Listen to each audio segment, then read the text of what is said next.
ابو داؤد کی جلد نمبر 1 کے اندر کتاب الصلاۃ میں امام ابو داؤد نے باب قائم کیا ہے باب الدعاء بین السجدتین، اور اس کے تحت حدیث نمبر 841 ہے کہ ابن عباس رضی اللہ تعالیٰ عنہ فرماتے ہیں کہ جب نبی صلی اللہ علیہ وسلم دونوں سجدوں کے درمیان بیٹھتے تھے تو آپ فرماتے ہیں اللہم اغفر لی ورحمنی وعافنی واہدنی ورزقنی، اور سن دارقطنی کی روایت کے مطابق وجبرنی کا لفظ بھی ہے، یعنی کہ اللہم اغفر لی ورحمنی وجبرنی ورفانی واہدنی وعافنی ورزقنی۔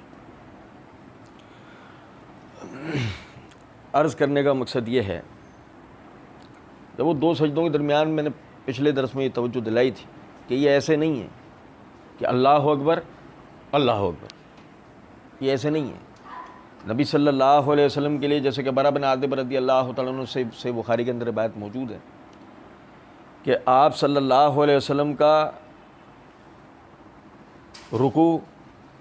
رکوع کے بعد کا قیام، سجدہ اور جلسہ ایک برابر ہوتے تھے۔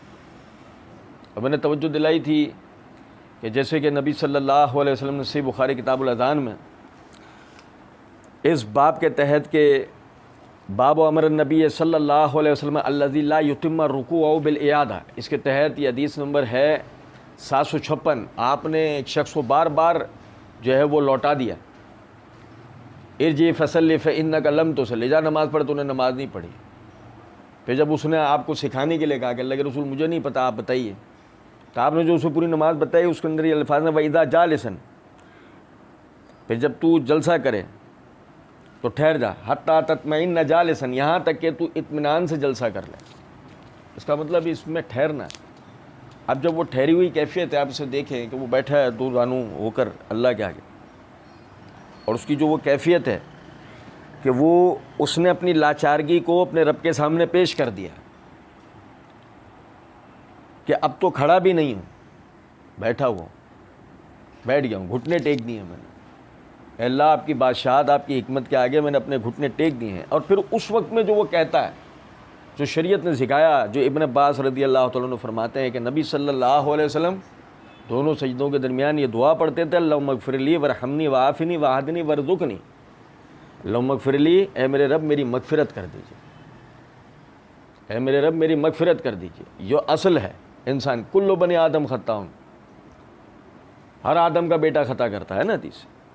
بہترین خطا کار وہ ہے جو اللہ سے توبہ کر لے۔ اب یہی وجہ ہے کہ وہ اس کیفیت میں سب سے پہلے جس چیز کا سوال کر رہا ہے اللہم اغفر لی، اے اللہ میری مغفرت کر دی۔ بات ساری یہ ہے کہ مغفرت اگر ہو گئی ایک مرتبہ، یہ آدمی کامیاب ہے۔ اللہم اغفر لی، میری مغفرت کر دیجئے، ورحمنی، مجھ پر رحم کیجئے، مجھ پر رحم کیجئے۔ اللہ کا رحم کرنا کیا ہے؟ میں عموماً بتایا کرتا ہوں، صحیح مسلم کے اندر جو حدیث ہے، نبی صلی اللہ علیہ وسلم نے ایک غزوے سے لوٹنے کے بعد ایک جگہ پڑاؤ کیا، وہاں پر سردی کی وجہ سے صحابہ کرام نے آگ جلا لی۔ ایک عورت ادھر سے ادھر بھاگتی پھر رہی تھی، تو نبی صلی اللہ علیہ وسلم اسے دیکھ رہے تھے کہ ادھر سے ادھر پریشانی کے عالم میں کچھ ڈھونڈ رہی ہے، وہ ادھر سے ادھر بھاگ رہی ہے۔ آپ نے صحابہ سے پوچھا اسے کیا ہوا ہے؟ اللہ کے رسول اس کا بچہ گم ہو گیا، اسے ڈھونڈتے پھر، وہ تھوڑی دیر میں اسے مل گیا۔ اب وہ اس کو لا کے اس کو سہلا رہی، پیار کر رہی، اس کو لپٹا رہی اپنے آپ سے۔ تو نبی صلی اللہ علیہ وسلم نے صحابہ کرام رضوان اللہ علیہ مجمعین کو مخاطب کر کے فرمایا یہ عورت اس بچے کو اس آگ میں پھینک دے گی۔ بڑی حکمت ہے اس جملے میں، یہ عورت اس بچے کو اس آگ میں پھینک دے گی۔ کیا مطلب؟ یہ عورت کیوں؟ کیونکہ ابھی تھوڑی دیر پہلے اس کو دیکھا ہے ہم سب نے، ادھر سے ادھر اسی بچے کے لیے بھاگتی پھر رہی تھی، پریشان تھی، اسے اپنی بھوک کی، پیاس کی، کسی چیز کی پرواہ نہیں تھی، اسے اس چیز کی پرواہ نہیں تھی لوگ مجھے دیکھ رہے ہیں، میں اپنے بچے کے لیے پریشان ادھر سے ادھر بھاگ رہی ہوں۔ اور اس بچے کو، یعنی اس بچے سے مراد بچہ بھی یہی، کوئی دوسرا تیسرا چوتھا نہیں کہ چلو بات یہ آ جائے کہ بچے اپنے ہی ہوتے ہیں، کیا اس بچے کو اس آگ میں، یہ آگ میں اگر اس بچے کو ڈال دیا جائے نا تو یہ آگ اس وقت تک جلے گی جب تک اس پہ گوشت پوشت ماسک خون، بچے میں یہ چیزیں موجود ہیں۔ جیسے ہی یہ چیزیں اس بچے میں سے ختم ہوں گی یہ آگ بھی بجھ جائے گی۔ یہ عورت اس بچے کو اس آگ میں پھینک دے گی صحابہ کرام رضوان اللہ علیہم اجمعین نے کہا اللہ کے رسول کیسے ممکن؟ ہم نے تو خود دیکھا اس کو کہ اس بچے کے لیے وہ ادھر سے ادھر بھاگتی پھر رہی تھی، یہ اس بچے کو کیسے اس آگ میں پھینک دے؟ تو نبی صلی اللہ علیہ وسلم نے فرمایا، اللہ رب العزت نے، یعنی آپ نے فرمایا یہ رحم کی وجہ سے، یہ کس وجہ سے؟ اس کے اندر جو اللہ نے رحم پیدا کیا، اور فرمایا کہ اللہ نے رحم کو 100 درجوں کے اندر پیدا کیا ہے، 99 اپنے پاس رکھے ہیں، 1 درجہ دنیا میں اتارا، جس کی وجہ سے تم مخلوقات کو ایک دوسرے سے محبت کرتے دیکھتے ہو۔ اب کیا مطلب ہے اس حدیث کا؟ وہ اللہ اپنے ان بندوں کو جہنم کی آگ میں بھیجنا چاہتا ہے، خود سے ڈالنا چاہتا ہے؟ نہیں۔ اب لیکن مسئلہ یہ ہے کہ بندہ خود سے اگر جانا چاہے، یہ اللہ کا جبر نہیں ہے نا، اصل بات یہ ہے کہ اللہ جو ہے جبر پہ قدرت رکھنے کے باوجود بھی اللہ رب العزت جبر نہیں کرتا۔ اگر بندہ خود سے جنت میں جانا چاہتا ہے، اللہ رب العزت اپنے ارادے سے نعوذ باللہ اس کو خود سے جہنم میں نہیں بھیجے گا۔ ایک بندہ جہنم میں جانا چاہتا ہے، اللہ رب العزت نے اس کے لیے ہدایت کا رستہ بنایا ہے کہ کسی طرح جنت میں چلا جائے، لیکن زبردستی اللہ رب العزت اسے جنت میں بھی نہیں بھیجے گا کہ کہیں وہ یہ نہ کہتے کہ اللہ میں تو جہنم میں جانا چاہتا تھا، تو نے مجھے زبردستی جنت میں بھیج دی، یہ نہیں ہوگا۔ لیکن مسئلہ یہ ہے کہ وہ آدمی جو زبردستی جہنم میں جانا چاہتا ہے، ایسا دنیا میں آدمی زبانی بولنے والے تو بہت ہی کم لوگ گزرے ہیں۔ ابھی بھی آپ چلے جائیں امریکہ، یورپ سائڈ پہ ایسے لوگ موجود ہیں جو کہتے ہیں کہ ہم جہنم میں جانا چاہتے ہیں، شیطان نے ان کو خپتی کر دیا ہے۔ لیکن بہرحال عرض کرنے کا مقصد اس بات سے یہ ہے کہ آپ ایسے نہیں دیکھیں گے اپنی آنکھوں سے ایسے آدمی کو اور کانوں سے سنیں گے نہیں۔ سوال یہاں یہ پیدا ہوتا ہے کہ پھر اس قسم کے لوگوں سے تو جہنم بھرے گی نا، یعنی یہ ان میں شامل ہوں گے جو جہنم میں جانا چاہتے تھے، جہنم انہی لوگوں سے بھرے گی نا۔ تو پھر یہ کون لوگ ہیں؟ یہ وہ لوگ ہیں کہ جو زبانی یہ تو نہیں کہتے کہ ہم جہنم میں خود سے جانا چاہتے ہیں، لیکن خود سے یہ گناہ کرتے ہیں، شوق سے کرتے ہیں، ضرورت سے نہیں، مجبور کرنے سے نہیں، شوق سے کرتے ہیں، ارادتاً کرتے ہیں، آگے بڑھ کر کرتے ہیں، تو یہ جہنم میں جانا چاہتے ہیں۔ اللہ رب العزت نے ان کے لیے رستہ بنایا جنت کا، اور انہیں بار بار اس رستے کو سجھایا کہ تاکہ یہ جنت کی طرف راغب ہوں۔ اب لیکن مسئلہ تو یہ ہے نا کہ بندہ تو ان کے درمیان ہے، وَدَيْنَا النَّجْدَيْن، ان دو رستوں کے درمیان ہے بندہ۔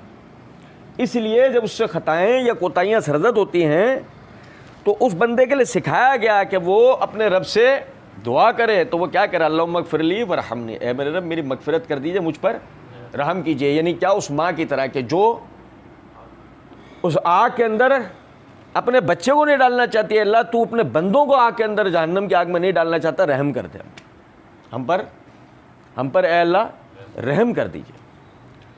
وَعَافِنِي،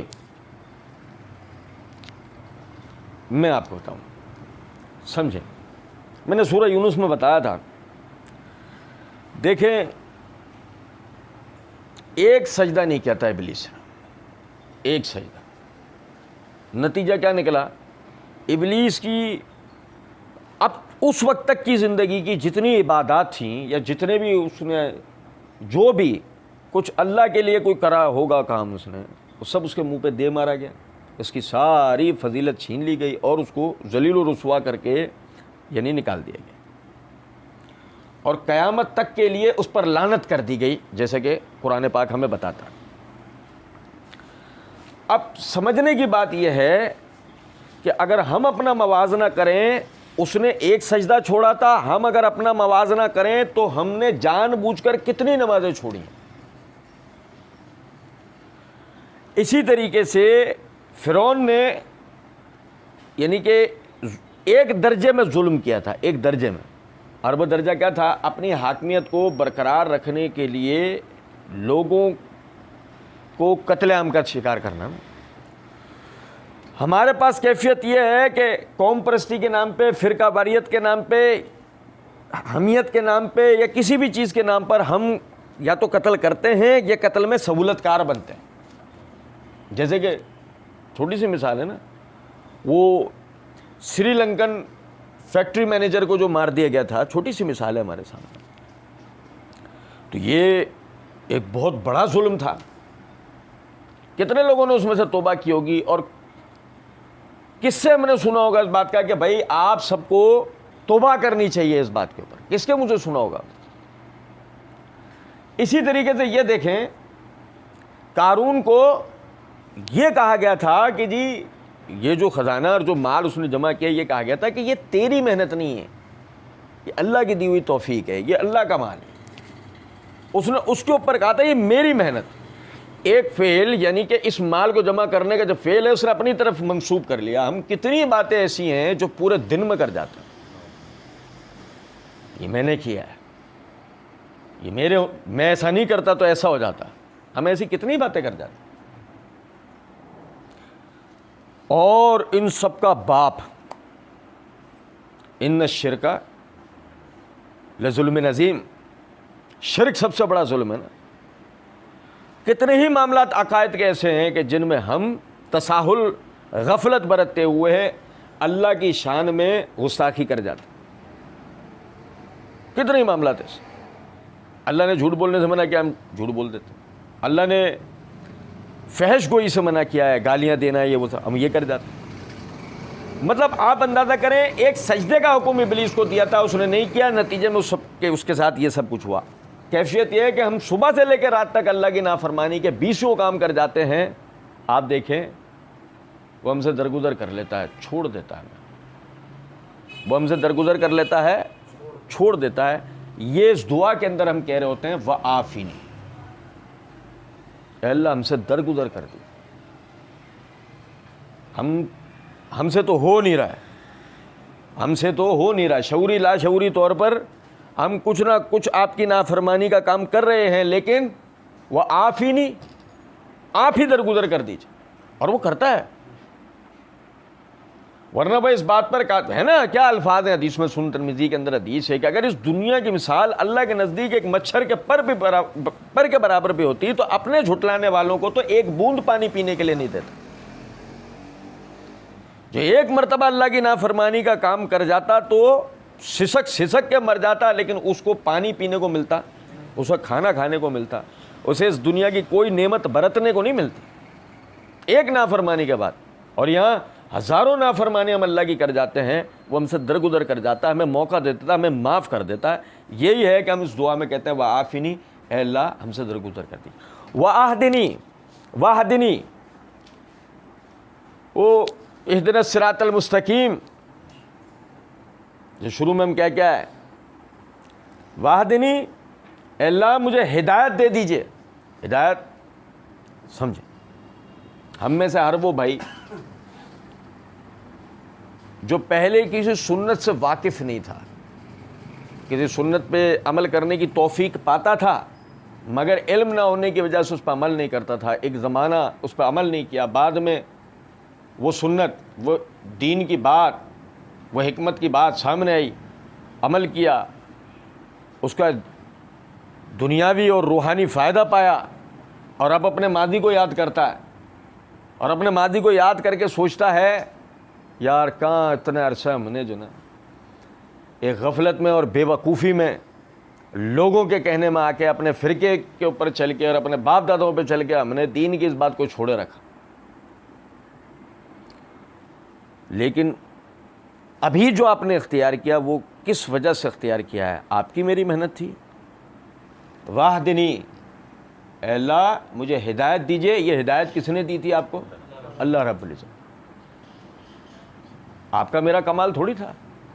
اگر آج آپ کسی دین کی بات پہ عمل کر کے دنیاوی یا روحانی یا اخروی کوئی فائدہ حاصل کر رہے ہیں تو اس میں آپ کا کوئی کمال نہیں تھا, یہ اللہ رب العزت کی دی ہوئی توفیق تھی. اور جب یہ اللہ رب العزت کی دی ہوئی توفیق تھی تو یہی وجہ وَاهْدِنِی, اے اللہ مجھے ہدایت دیجیے. یعنی کیا مطلب؟ اب بھی 20 باتوں کا نہیں پتہ, اب بھی کتنی ہی باتیں ایسی ہیں دین کی کہ جس کا مجھے نہیں پتہ, میں اس کے بالکل الٹ چل رہا ہوں اور نقصان اٹھا رہا ہوں. اگر دنیاوی نظر نہ بھی آ رہا ہو تو آخرت کا تو میرا منتظر کھڑا ہے, آخرت کا نقصان تو میرا منتظر کھڑا ہے, سوائے اس کے کہ اللہ مجھے ہدایت دے دے. وَاهْدِنِی وَارْزُقْنِی, یہ نماز یہ نماز عام طور پہ کس لیے پڑھتا ہے؟ رزق میں فراوانی ہو جائے، بیماری میں شفا مل جائے. ہے بھائی، بہت کم ہمارے ہاں بھائی ایسے ہوتے ہیں کہ جو اس لیے پڑھتے ہیں اللہ نے ہم پہ فرض کی ہے، پڑھنی ہے، بغیر کسی غرض و مطلب کے پڑھنی. بہت کم ہوتے ہیں سب.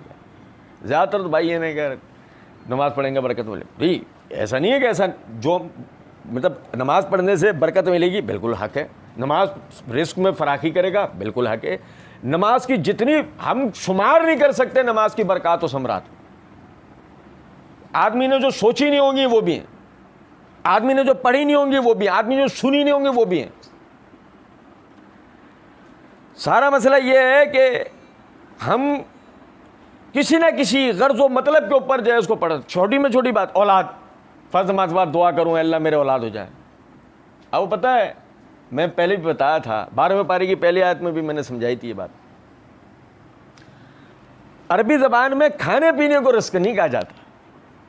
ہاں عرف میں، عربی کے عرف میں رزق کا اس پہ اطلاق کر دیا جاتا ہے. کھانے کو عربی میں یعنی کہ طعام کہتے ہیں اور پینے کو مشروب کہتے ہیں. نہیں سمجھے؟ کھانے کو طعام اور پینے کو مشروب کہتے ہیں. رزق جو ہے وہ احتیاجات کے مجموعے کو کہا جاتا ہے. ہر وہ چیز جو زندگی گزارنے کی احتیاجات میں سے ہے اس پہ رزق لفظ کا اطلاق ہوتا ہے. اور اولاد کس لیے آدمی مانگتا ہے؟ اولاد بھی تو اپنے سہارے کے لیے ہی مانگتا ہے نا، وہ بھی تو اس کی احتیاجات میں سے اگر بظاہر دیکھا جائے تو جب وہ کہتا ہے ورزقنی، دیکھو سمجھنا ذرا بات، سورہ لہب میں نہیں آتا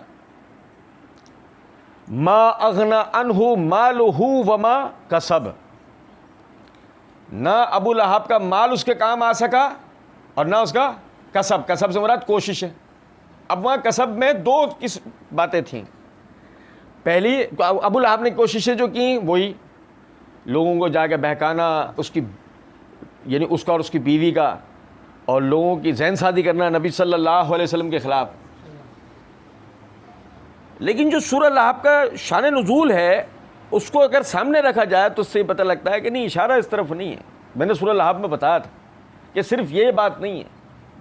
یہی وجہ ہے کہ مفسرین ما اغنا عنہ مالہ میں مال ترجمہ کر کے کسب کا معنی کرتے ہیں اولاد. وجہ کہ ابو لہب نے اپنے لڑکوں کو بدر کے اندر صحابہ کرام رضوان اللہ علیہ مجمعین سے لڑنے بھیجا تھا. اپنا مال لگا کے ہتھیار خرید کے دیے. یعنی بدر میں جو لوگ لڑنے کے لیے آئے اپنا مال لگا کے انہیں ہتھیار خرید کے دیے اور اپنے بیٹوں کو لڑنے کے لیے بھیجا تھا مسلمانوں سے. تو اللہ ایک مارا گیا، دوسرا مسلمان ہوا. اللہ رب العزت نے توجہ دلائی اس کی طرف، ما اغنا عنہ، اس کے کام نہ آ سکا، نہ اس کا مال. اب یہاں کسب بمعنی، ویسے کسب عربی میں رزق کی کوشش کو کہا جاتا، لیکن یہاں اللہ رب العزت نے اسی کو اولاد کے معنی میں لیا، جس کا مطلب یہ ہوا کہ رزق احتیاجات کے مجموعے کو کہا جاتا ہے. ہر وہ چیز جو انسانی احتیاجات میں سے ہے اس پر رزق کا اطلاق ہوتا ہے. تو جب جس نیت سے بھی بندہ کھڑا ہوا وہ نماز پڑھنے، وہ نماز میں چاہ کر بھی وہ جملے ادا نہیں کر سکتا. کر سکتا ہے کہیں اے اللہ مجھے اولاد دے دے، نماز میں کہیں کہے گا؟ ثنا پڑھنے کے بعد، سورت پڑھنے کے بعد، رکوع میں، سجدے میں کہہ سکتا ہے اے اللہ میرے رزق میں فراخی کر دے؟ کہے گا؟ لیکن یہ بتائے گی یہ جگہ سے دو سجدوں کے درمیان وہ بول رہا ہے ورزقنی، اے اللہ مجھے رزق دے دیجیے. امیر سے امیر تر کہہ رہا ہے، غریب سے غریب تر کہہ رہا ہے. امیر کو جس کی ضرورت ہے یعنی رزق میں جس چیز اللہ اس کو وہ عطا کرے گا، اور غریب کو جس چیز کی ضرورت ہے اللہ اس کو. یہ ابتدا ہوتی ہے مغفرت سے، رحمت سے، یعنی کہ عافیت سے، ہدایت سے، اور مکمل ہوتی ہے بات کس پہ؟ رزق پہ. ان چار چیزوں کے بعد جو رزق ملے گا نا وہ برکتوں والا ہے. مغفرت کے بعد، رحمت کے بعد، عافیت کے بعد، ہدایت کے بعد جو رزق ملے گا نا وہ برکت والا ہے، ورنہ اس رزق کا بھی کوئی فائدہ نہیں.